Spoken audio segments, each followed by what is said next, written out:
Julian Assange's situation was bizarre. A man who'd skipped bail and sought refuge in the Ecuadorian embassy in London. But it's worth revisiting the Assange phenomenon. Nearly a decade ago, the organisation he founded, Wikileaks, published a massive tranche of classified US government documents. Assange had shone a light into the murky secrets of war. 7 years later, he was carried out of the Ecuadorian embassy, an undignified end to years of diplomatic house arrest. Mr. Assange will now have the opportunity to contest the charge against him in open court and to have any extradition request considered by the judiciary. The Ecuadorian government had had enough of him, not helped by recent WikiLeaks publication of leaked documents from the Vatican.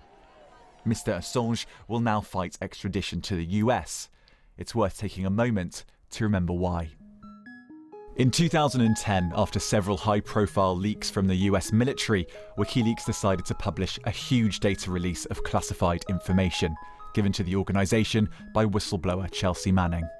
Karen von Hippel was working for the State Department at the time. There was a huge panic when people found out that the cables were going to be released.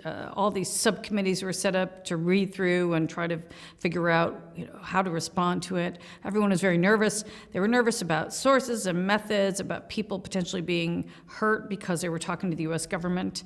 For supporters of Assange, though, it was a simple case of public interest journalism. I think WikiLeaks was changing the world in 2010, 2011. Not only were they bringing forward information of undoubted public interest, it has significantly expanded public understanding of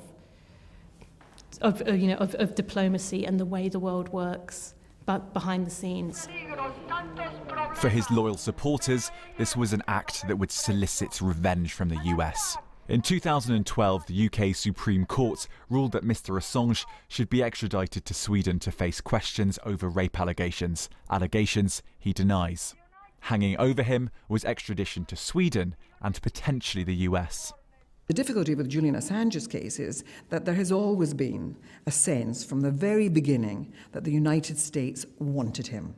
And one of the things that has affected both the issue with regard to Sweden and subsequently has been his resistance to being taken to America to be put on trial by people, significant political figures who described him as a terrorist.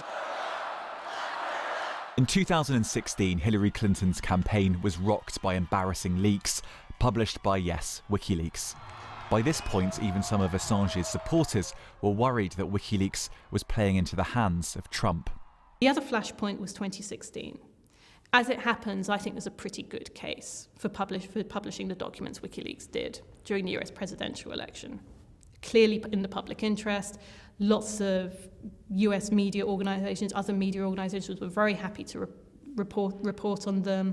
What made things much more difficult, in my opinion, was some of the online presentation around it and the impression that WikiLeaks was happy to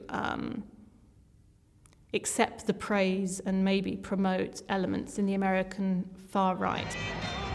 Others ask why WikiLeaks is so obsessed with America over other powerful countries. It has not attacked, let's just say, China and Russia in the same way, although I can imagine they may have had access to similar personal and private or secure information from those countries. It's sort of interesting that it's all coming from the United States. And of course, as we know from the 2016 elections, that they were targeting Hillary Clinton and not Donald Trump. In many ways, Julian Assange's legal battle, a battle that has already lasted 7 years, has only just begun. But with so much media scrutiny, his former lawyer believes he'd struggle to get a fair trial in the States. Whether he could get a fair trial in the United States tomorrow or next month or next year is highly questionable. And so the British courts are going to have to make very careful decisions about all of this.